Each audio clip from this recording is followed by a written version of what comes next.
ആ കാര്യം നീ കുറച്ച് സീരിയസ് ആയിട്ട് തന്നെ എടുക്കണം കേട്ടോ. ദേ, ഒന്നിനും മടിയില്ലാത്ത കൂട്ടരെ അവരെ ആരെയും കണ്ണുടച്ച് വിശ്വസിക്കരുത്. പിന്നെ പൃഥ്വി കെട്ടിക്കൊണ്ട് വന്ന പെണ്ണിന്റെ മേലും ഒരു കണ്ണ് വേണം. അവളൊക്കെ ഏത് തരക്കാരിയാണെന്ന് ആർക്കറിയാം? എന്നെ നിങ്ങളിങ്ങനെ ഓരോന്ന് പറഞ്ഞ് പേടിപ്പിക്കല്ലേ. എന്റെ ചന്ദ്രേ, കാലം വളരെ മോശമാണ്. ആൾക്കാർക്ക് കാശ് കിട്ടാനായിട്ട് ആരെ കൊല്ലാൻ ഒരു മടിയുമില്ല. അങ്ങനെയുള്ളപ്പോ ഒരു കല്യാണം നടത്തി കുടുംബം മുഴുവൻ സെറ്റിൽഡ് ആവാൻ ഒരവസരം കിട്ടിയാ ആരെങ്കിലും വെറുതെ കളയോ?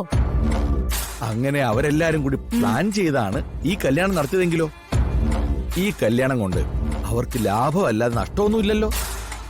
ഇനി ഭാവിയിലെ സഹായങ്ങൾ ഇവിടെ നിന്ന് അങ്ങോട്ട് കൊടുക്കുക എന്നല്ലാതെ അവിടെ നിന്ന് ഇങ്ങോട്ട് കിട്ടപ്പോരൊന്നും ഉണ്ടാവില്ല എന്ന് ഉറപ്പല്ലേ? അതൊക്കെ ശരിയാ. പക്ഷേ അമ്മാവനും അമ്മാവിയും പറയുന്ന പോലെ കുഴപ്പക്കാരാണ് അവരെന്ന് എനിക്ക് തോന്നുന്നില്ല. കാരണം ഈ ആലോചന കൊണ്ടുവന്നതും അത് മുൻകൈ എടുത്ത് നടത്തിയതും പൂർണിമയാ. അവൾ ആലോചിക്കാതെ അന്വേഷിക്കാതെ ഒന്നും ഈ കല്യാണം നടത്തില്ല. എന്റെ ചന്ദ്രയെ, നിനക്ക് ഇത്ര ബോധമില്ലേ? അവൾ അവളുടെ കല്യാണം നടത്തിയത് തന്നെ ഒരു വലിയ പരാജയമല്ലേ? അപ്പൊ പിന്നെ ഇത് നല്ലതായിരിക്കുമെന്ന് എന്താ ഉറപ്പ്? അത് ഇതിപ്പോ ഞാനും കുറെ പറഞ്ഞതാ. പൃഥ്വിക്കും അവന്റെ അച്ഛനും പൂർണിമ പറയുന്നതാ വേദവാക്യം. പിന്നെ ഞാനെന്ത് ചെയ്യാനാ? ഇനിയിപ്പൊ കാര്യമായിട്ടൊന്നും ചെയ്യാനില്ല. എന്തായാലും കല്യാണം കഴിഞ്ഞു. ഇനിയിപ്പൊ കുടുംബത്തിന് നഷ്ടങ്ങളൊന്നും ഉണ്ടാവാതെ നോക്കുക. അതിനാദ്യം വേണ്ടത് അവരെ ആരെയും ഈ വീട്ടിൽ കയറ്റില്ല എന്ന് നീ മനസ്സുകൊണ്ട് ഉറപ്പിക്കുക എന്നതാണ്. അതിപ്പോ ഞാൻ മാത്രം ഉറപ്പിച്ചാ മതിയോ? നീ കാര്യങ്ങൾ പറഞ്ഞ എല്ലാരെയും ബോധ്യപ്പെടുത്തണം. അത് നിന്റെ മിടുക്ക.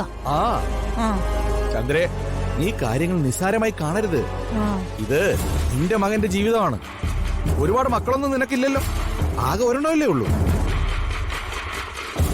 അവന്റെ ജീവിതം എന്ത് റിസ്ക് എടുത്തും സുരക്ഷിതമാക്കേണ്ടത് നിന്റെ കടമയാണ്. ഞങ്ങള് പറഞ്ഞ ജയശ്രീയെ കുറിച്ച് നിനക്ക് അറിയാത്തത് കൊണ്ടാ. യാതൊരു മനസാക്ഷിയും ഇല്ലാതെ ഒരു പാവം ചെറുക്കനെ ലോക്കപ്പിലിട്ട് തല്ലിക്കൊന്നവളാ. ആ പയ്യനെ ഞങ്ങൾക്ക് നേരിട്ട് അറിയായിരുന്നതാ. അവനൊരു പാവ ആംബുലൻസ് ഡ്രൈവർ ആയിരുന്നു. എന്തിനാ പയ്യനെ അവർ കൊന്നത്? അത് പിന്നെ ചോദിച്ച കൈക്കൂലി കൊടുത്തിട്ടുണ്ടാവില്ല. അതിന് തല്ലിയപ്പോഴേ അറിയാതെ എവിടെയെങ്കിലും കൊണ്ട് മരിച്ചതായിരിക്കും. എന്നിട്ട് ആരും പ്രശ്നമൊന്നും ഉണ്ടാക്കിയില്ലേ? പ്രശ്നമൊക്കെ ഉണ്ടാക്കി. അത് കേസാവുകയും ചെയ്തു. പിടിച്ചു നിൽക്കാൻ പറ്റാതെ വന്നപ്പോ ആ സ്ത്രീ പുഴയിലേക്ക് എടുത്ത് ചാടി ജീവിതം അങ്ങ് അവസാനിപ്പിച്ചു. ആലോചിക്കാൻ കൂടി വയ്യ. അതുപോലൊരു സ്ത്രീയുടെ കുടുംബത്തിൽ നിന്നാ നമ്മൾ പെണ്ണെടുത്തെന്ന് നാട്ടുകാരറിയുമ്പോൾ ഒരു അവസ്ഥ ഒന്ന് ആലോചിച്ച് നോക്കി.